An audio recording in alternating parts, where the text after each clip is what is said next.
Welcome you all to 3rd standard science class. In this video we are going to know about unit 1, our environment. This is our part 2 video. In this video we are going to know about the interaction between biotic and abiotic factors. அதாவது biotic அப்படின்னா என்ன சொன்னோம், living things. abiotic அப்படின்னா என்னது, non living things. living things and non living thingsக்கு இடையில் உள்ள தொடர்பு அதை பற்றி பார்க்க போகிறோம். பேலன்ஸ்டு எக்கோசிஸ்டம், அதாவது சூழ்நிலை சமநிலை என்றால் என்ன அப்படின்னு சொல்லிட்டு பார்க்க போகிறோம்.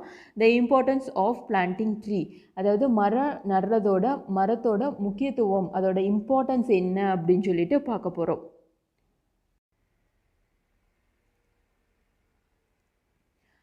Interaction between biotic and abiotic factors.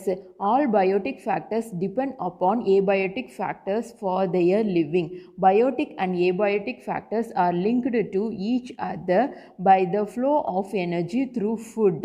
Plants are the most important among all the living organisms because they only can make food from abiotic factors like air, soil, water and sunlight.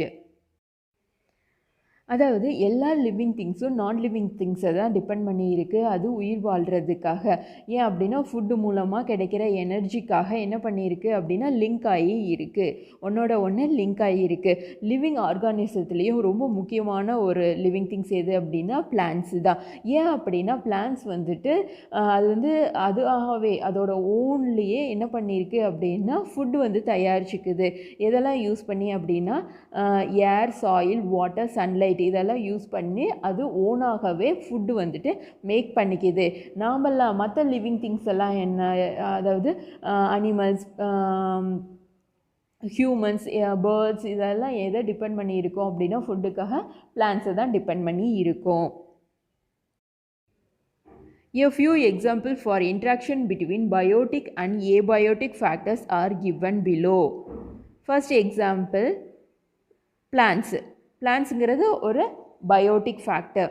அது அதோட ஃபுட்டுக்காக எதை depend பண்ணியிருக்கு அப்படின்னா soil, water, sunlight, ஏர் இதெல்லாமே என்ன அப்படின்னா abiotic, அதாவது நான் லிவிங் திங்ஸ் இதை தான் டிபெண்ட் பண்ணி இருக்குது. இப்போ நம்ம ஹியூமன் எடுத்துக்கிறோம் அப்படின்னா ஹியூமன்ஸ் ஃபுட்டுக்காக எதெல்லாம் டிபெண்ட் பண்ணியிருக்காங்க அப்படின்னா பிளான்ஸுங்கிறது ஒரு அபயோட்டிக் ஃபேக்டர். வாட்டர், ஏர், அனிமல், சன்லைட். இப்போ வாட்டர், ஏர், சன்லைட் இதெல்லாம் என்ன அப்படின்னா ஒரு நான் living things, abiotic factors. So இதை டிபெண்ட் பண்ணி இருக்காங்க. நெக்ஸ்ட் எக்ஸாம்பிள், பேர்ட்ஸ் எதெல்லாம் டிபெண்ட் பண்ணியிருக்காங்க அப்படின்னா இன்செக்ட், ட்ரீஸ், ஏர், வாட்டர், சன்லைட் இதெல்லாம் டிபெண்ட் பண்ணியிருக்காங்க. ஸோ இதுதான் என்னது interaction between biotic and abiotic factors. அதே மாதிரி இன்செக்ட்ஸை நம்ம எடுத்துட்டோம் அப்படின்னா அவங்க எதை டிபெண்ட் பண்ணியிருக்காங்க அப்படின்னா ஏர், சாயில், ஸ்மால் கிரியேச்சர்ஸ், பிளான்ட்ஸ் இதெல்லாம் என்ன பண்ணியிருக்காங்க, டிபெண்ட் பண்ணியிருக்காங்க அவங்களோட ஃபுட்டுக்காக.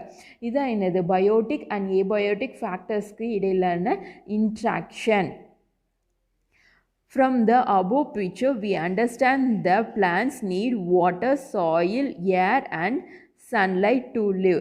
இதுலேருந்து நம்ம என்ன தெரிஞ்சுக்கிறோம் அப்படின்னா பிளான்ஸ் இருந்துச்சு அப்படின்னா பிளான்ஸ்க்கு வாட்டர் தேவை, சாயில் தேவை, ஏர் தேவை, சன்லைட் தேவை, இதெல்லாமே தேவை. எதுக்காக அப்படின்னா பிளான்ஸ் அதோட ஃபுட்டை ப்ரொடியூஸ் பண்ணுறதுக்காக.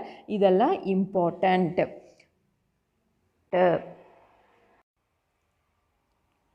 More to know. Ecology is the science that deals with the relationship between living things and their environment. Ecology அப்படின்னா லிவிங் திங்ஸுக்கும் என்விரான்மெண்ட்டுக்கும் இடையில் இருக்கிற ரிலேஷன்ஷிப்பை பற்றி படிக்கிறது தான். இது சயின்ஸில் ஒரு part. Next topic, balanced ecosystem. Balanced ecosystem அப்படின்னா சூழ்நிலை சமநிலை அப்படின்னு தமிழில் சொல்லுவாங்க. Imagine an environment where there are only plants, deer and lions. அதாவது ஒரு ஜஸ்ட் இமேஜின் பண்ணிக்கோ, ஒரு என்விரான்மெண்ட்டில் பிளான்ட்ஸு, டீர் அண்ட் லயன் மூணு மட்டும்தான் வாழுது. First question, what will happens to the deer if we remove all the Lions. நம்ம எல்லா லயன்ஸையும் remove பண்ணிட்டோம் அப்படின்னா டீர் என்ன ஆகும்? ஏன் அப்படின்னா டீர் வந்து என்ன ஆகும்? ரொம்ப அதிக அளவில் பெருகிரும். ஏன்னா டீரை சாப்பிட்றதுக்கு லயனே இருக்காது, நம்ம தான் லயனை ரிமூவ் பண்ணிடுறோம். What will happen to the plants if there are no lions to eat the deer? Plants எல்லாம் என்ன ஆகும்? லயன் வந்து இல்லை, டீரை சாப்பிட்றதுக்கு, மானை சாப்பிட்றதுக்கு லயன் வந்து அங்கே இல்லை. அப்போ பிளான்ட்ஸுக்கு என்ன ஆகும்? எல்லா பிளான்ட்ஸையும் நிறைய டீர் வந்து என்ன ஆகும்? சாப்பிட்டுக்கிட்டே இருக்கும். ஸோ பிளான்ட்ஸ் வந்து பற்றாக்குறை ஏற்படுற நிலைமை கூட வரலாம். If all the plants R eaten, what will happen to the deer? எல்லா பிளான்ட்ஸையும் டீர் வந்து சாப்பிட்டு முடிச்சிருது. அப்போ டீருக்கு என்ன ஆகும்? ஸோ டீர் வந்துட்டு என்ன ஆகும்? சாப்பிட்றதுக்கு புல் இல்லாமல் ரொம்ப கஷ்டப்படும். ஸோ இது வந்துட்டு ஒரு cycle of energy for food. இப்போ வந்துட்டு பிளான்ட்டை வந்து டீர் சாப்பிடும், டீரை வந்துட்டு லயன் சாப்பிடும். ஸோ நம்ம லயனை ரிமூவ் பண்ணிட்டோம் அப்படின்னா டீரை வந்து யாருமே சாப்பிட மாட்டாங்க. ஸோ அது வந்து ரொம்ப அதிக அளவில் பெருகிரும். ஸோ பிளான்ஸுக்கும் என்ன ஆகும்? பற்றாக்குறை ஏற்படும். நிறைய டீர் வந்துட்டு பிளான்ஸை வந்துட்டு சாப்பிட்டுக்கிட்டே இருக்கும்போது என்ன ஆகும்? பிளான்ஸ் வந்து பற்றாக்குறை ஆகும். எல்லா பிளான்ஸையும் என்ன ஆகும்? சாப்பிட்டு முடிச்சிருச்சுன்னா டீருக்கு வந்துட்டு என்ன ஆகும்? சாப்பிட்றதுக்கு பிளான்ஸே இல்லாமல் போயிடும். It is important for the food chain to exist in any ecosystem to make sure that the energy flows between the biotic and abiotic factors. A balanced ecosystem supports animal, plants, and microorganisms to grow in their environment. An ecosystem is balanced when the biotic and abiotic factors are able to cycle the energy and food as per their need. அதாவது food செயினோட importance என்ன அப்படின்னா biotic factor and abiotic factor, அதாவது living திங்ஸுக்கும் நான் living திங்ஸுக்கும் இடையில் வந்து என்ன பண்ணணும்? ஒரு சீரான எனர்ஜி ஃப்ளோ வந்து ஆற்றல் பரிமாற்றம் வந்து இருக்கணும். இதான் என்னது? ஃபுட் செயினோட இம்பார்ட்டன்ஸு. பேலன்ஸ்டு எக்கோசிஸ்டம் வந்து எதுக்கு சப்போர்ட் பண்ணுது அப்படின்னா ஒரு என்விரான்மெண்ட்டில் அனிமல்ஸ், பிளான்ட்ஸ், மைக்ரோ ஆர்கானிசம்னா என்னது? நுண்ணுயிரிகள், கண்ணுக்கே தெரியாத குட்டி குட்டி உயிரினங்கள்லாம் இருக்குல்ல, அதெல்லாம் க்ரோ ஆகிறதுக்கு ஒரு தகுந்த என்விரான்மெண்ட் அமைக்கிறது தான் என்னது? Balanced ecosystem.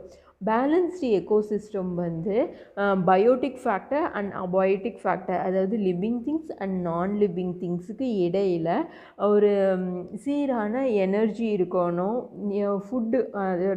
ஃபுட்டு மூலமாக, உணவு மூலமாக ஒரு சீரான ஆற்றல் பரிமாற்றம் வந்து இருக்கணும். அதுக்கு தேவையான ஆற்றல் பரிமாற்றம் இருக்கிறது தான் என்னது? Balanced ecosystem. The biotic factors in an ecosystem includes producers, consumers, and decomposers. First, we are going to see about producer. The living things that can prepare their own food are called producers. Green plants are the producers. They make their own food by the process of photosynthesis. Hence, they are called primary producers. Human and animals depend on plants for their food. Producer அப்படின்னா தமிழில் என்ன சொல்லுவாங்க அப்படின்னா உற்பத்தியாளர்கள் அப்படின்னு சொல்லிட்டு சொல்லுவாங்க. Living திங்ஸில் தங்களோட உணவை தாங்களே தயாரிச்சுக்கிற அவங்கள தான் நம்ம என்ன சொல்கிறோம் அப்படின்னா ப்ரொடியூசர் அப்படின்னு சொல்கிறோம். க்ரீன் பிளான்ட்ஸ் தான் என்னது? ப்ரொடியூசர். ஓகேவா? க்ரீன் பிளான்ட்ஸ் வந்துட்டு எப்படி ஃபுட்டை வந்துட்டு தயாரிச்சுக்குது அப்படின்னா சன்லைட்டு, வாட்டர் அண்ட் சாயிலில் இருக்க மினரல்ஸ், பிளான்ட்ஸில் இருக்கிற குளோரோஃபில் யூஸ் பண்ணி என்ன பண்ணுது? தங்களோட உணவை தாங்களே தயாரிச்சுக்குது. இந்த ப்ராசஸுக்கு பேர் என்னது அப்படின்னா ஃபோட்டோசிந்தசிஸ். பிளான்ட்ஸை வந்துட்டு நம்ம என்னவும் சொல்வோம்? ப்ரைமரி ப்ரொடியூசரும் சொல்வோம். ஹியூமன்ஸ் அண்ட் அனிமல்ஸ் வந்துட்டு பிளான்ட்ஸை டிபெண்ட் பண்ணி தான் இருக்காங்க. எதுக்காக அப்படின்னா அவங்களோட ஃபுட்டோட நீடுக்காக பிளான்ட்ஸ் அதை டிபெண்ட் பண்ணி இருக்காங்க, ஹியூமன்ஸும் அனிமல்ஸும். More to know. A few plants do not produce their food and they depend on other plants. They are called parasitic plants. Example, Cuscuta. அதாவது சில பிளான்ஸ் வந்துட்டு அவங்க அதோட ஃபுட்டை வந்துட்டு அதுவாக தயாரிச்சுக்காமல் என்ன பண்ணோம், அதர் பிளான்ஸை வந்து டிபெண்ட் பண்ணி இருக்கும். அந்த பிளான்ஸ் எல்லாம் நம்ம என்ன சொல்கிறோம் அப்படின்னா பாராசிட்டிக் பிளான்ஸ், அதாவது ஒட்டுண்ணி தாவரங்கள் அப்படின்னு சொல்லிட்டு தமிழில் சொல்லுவாங்க. எக்ஸாம்பிள் வந்து என்னது அப்படின்னா கஸ்குட்டா. இங்கே பாருங்கள், இமேஜ் வந்து கொடுத்துருக்கேங்க பாருங்கள். இந்த இடத்துல ஒரு எல்லோயிஷ் கலரில் ஒரு படர்ந்துருக்கு பாருங்கள், இதுதான் என்னது கஸ்குட்டா. இந்த பிளான்ட்டு தான் இன்னொரு தாவரத்து மேலே படர்ந்து அதுக்கு தேவையான உணவை அது வந்து சாப்பிட்டுக்கும். நெக்ஸ்ட் வந்துட்டு consumer the living things that eat the food prepared by the producer are called consumer. Most of the living things depend directly or indirectly on producer for their food. Consumers can be divided into 3 types based on their food as herbivorous, plant-eating animal; carnivorous, flesh-eating animals; omnivorous, both plants and flesh-eating animals. Consumer அப்படின்னா யார் அப்படின்னா, producer வந்து produce பண்ணுற ஃபுட்டை வந்துட்டு சாப்பிட்டு உயிர் வாழ்கிற மற்ற லிவிங் திங்ஸை தான் நம்ம என்ன சொல்கிறோம் அப்படின்னா கன்சியூமர் அப்படின்ட்டு சொல்கிறோம். இந்த லிவிங் திங்ஸ் வந்துட்டு டைரெக்டாகவோ இல்லை இன்டைரக்டாகவோ என்னது ப்ரொடியூசரை வந்து டிபெண்ட் பண்ணி இருப்பாங்க. எதுக்காக அப்படின்னா அவங்களோட ஃபுட்டோட நீடுக்காக. இந்த கன்சியூமரை வந்து 3 டைப்ஸாக ஸ்ப்ளிட் பண்ணியிருக்காங்க அவங்களோட ஃபுட் ஹேபிட்ஸ் மூலமாக. ஒன்று வந்து ஹர்பிவோரஸ். இந்த ஹர்பிவோரஸ்ங்கிற அனிமல்ஸ் வந்துட்டு எப்போவுமே பிளான்ட்டு மட்டும்தான் சாப்பிடும். அதை வந்து பிளான்ட் ஈட்டிங் அனிமல் அப்படின்னு சொல்லிட்டு சொல்லுவாங்க. அது பிளான்ட்டை தவிர மற்ற எந்த இதையும் சாப்பிடாது. நெக்ஸ்ட் ஒன் கார்னிவோரஸ் வந்துட்டு ஃப்ளஷ் ஈட்டிங் அனிமல். இது வந்துட்டு இன்னொரு அனிமலை கொன்று தான் சாப்பிடும். ஸோ இது வந்து ஃப்ளஷை மட்டும்தான் சாப்பிடும் ஒழிஞ்சு பிளான்ஸை வந்துட்டு சாப்பிடாது. எக்ஸாம்பிள் என்ன சொல்லலாம், லயன், டைகர்லாம் என்ன பண்ணோம், ஃப்ளஷ் மட்டும்தான் சாப்பிடும். அது வந்துட்டு புல்லோ இல்லை செடி கொடியோ சாப்பிடாது. நெக்ஸ்ட்டு வந்து ஆம்னிவோரஸ் வந்துட்டு போத் ஃப்ளஷ் அண்ட் பிளான்ட் ரெண்டையுமே சாப்பிடும். அந்த அனிமல்ஸை வந்துட்டு என்ன சொல்கிறாங்க அப்படின்னா ஆம்னிவோரஸ் அப்படின்னு சொல்லிட்டு சொல்கிறாங்க. Example grow. ஹியூமனும் என்னது தான், ஆம்னிவோரஸ் தான். நம்ம என்ன பண்ணுவோம், ஃப்ளஷும் சாப்பிடுவோம், அட் த சேம் டைம் பிளான்ட்ஸையும் சாப்பிடுவோம். ஸோ நம்ம என்ன பண்ணுறோம், ஆம்னிவோரஸ். இப்போ கன்சியூமரை வந்துட்டு அவங்களோட ஃபுட் ஹேபிட் மூலமாக 3 டைப்ஸை ஸ்ப்ளிட் பண்ணுறாங்க. என்னென்ன அப்படின்னா ஹர்பிவோரஸ், கார்னிவோரஸ், ஆம்னிவோரஸ். ஹர்பிவோரஸ் அப்படின்னா பிளான்ட் மட்டும் சாப்பிட்ற அனிமல்ஸு. எக்ஸாம்பிள் டீர், ரேபிட் இதெல்லாம் சொல்லலாம். கார்னிவோரஸ் அப்படின்னா ஃப்ளஷ் ஈட்டிங் அனிமல்ஸு, ஃப்ளஷ் மட்டும் சாப்பிட்ற அனிமல்ஸு. எக்ஸாம்பிள் லயன், டைகர் சொல்லலாம். ஆம்னிவோரஸ் அப்படின்னா போத் ஃப்ளஷ் அண்ட் பிளான்ட்ஸை வந்துட்டு சாப்பிட்ற அனிமல்ஸு.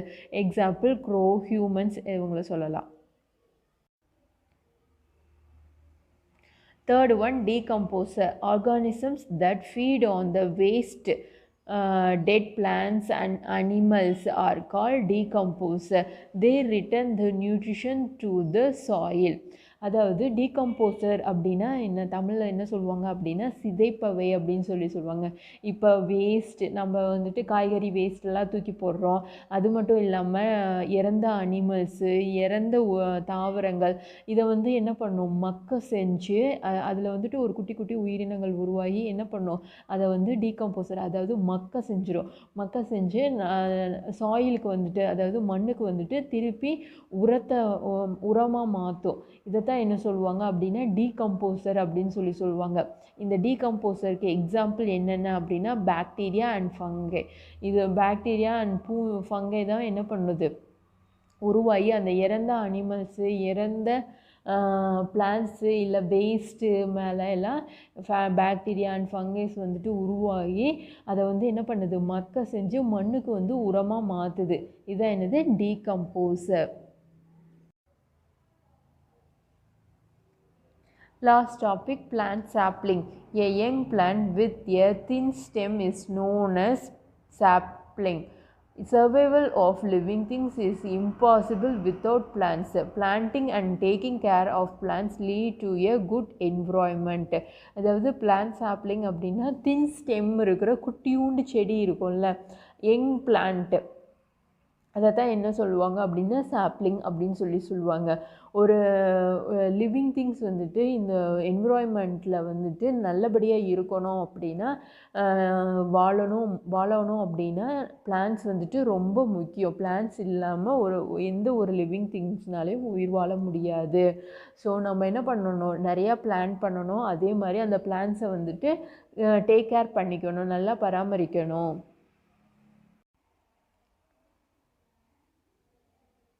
பெனிஃபிட்ஸ் ஆஃப் பிளான்ட்ஸோட பெனிஃபிட்ஸ், அதாவது நன்மைகள். பிளான்ட்ஸ் நம்ம சாப்லிங் அதாவது நடுறதுனால நம்மளுக்கு என்ன நன்மைகள் வருது அப்படின்னு சொல்லிட்டு பார்க்க போகிறோம்.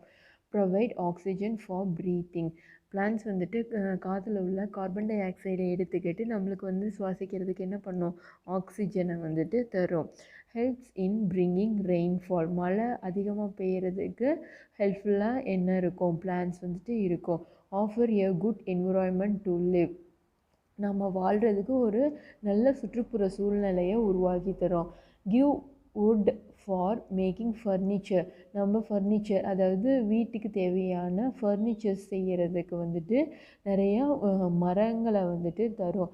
Observe harmful gases and smoke from the surrounding. நம்மளோட என்விரான்மெண்ட்டில் இருக்கிற நம்மளுக்கு தீமை தரக்கூடிய கேஸஸ் அண்டு புகைகள், ஸ்மோக்ஸ், அதை வந்து என்ன பண்ணும், அப்சர்வ் பண்ணிக்கும் plants. Provide food and shelter to living things. எல்லா லிவிங் திங்ஸுக்கும் என்ன பண்ணும், ஃபுட்டு தரும். அது மட்டும் இல்லாமல் ஷெல்டர் இருக்கிறதுக்கு, அதாவது வாழ்விடம் வந்து தரும். நிறையா பேர்ட்ஸு, அனிமல்ஸு எல்லாத்துக்கும் என்ன பண்ணும், ஷெல்டர் வந்துட்டு தரும். Do you know Van Mahotsava? Van Mahotsava means Festival of Forest. It is an annual tree planting movement. This movement began in India in July 1950. This festival is organized during the first week of July every year. Van Mahotsava அப்படின்னா festival of forest, அதாவது காடுகளின் திருவிழா அப்படின்னு சொல்லிட்டு சொல்லுவாங்க. இது ஒவ்வொரு இயருக்கும் வந்துட்டு நடக்கும். அந்த ஜூலை 1950 அப்போ இருந்து ஸ்டார்ட் பண்ணியிருக்காங்க. ஒவ்வொரு இயரும் ஜூலை மாதம் ஃபஸ்ட்டு வீக் வந்துட்டு இந்த ஃபெஸ்டிவலை ஆர்கனைஸ் பண்ணுவாங்க. இந்த ஃபெஸ்டிவல் அப்போ என்ன பண்ணுவாங்க, நிறைய ட்ரீஸை வந்து பிளான் பண்ணுவாங்க. ட்ரீஸோட இம்பார்ட்டன்ஸை வந்துட்டு சொல்லுவாங்க.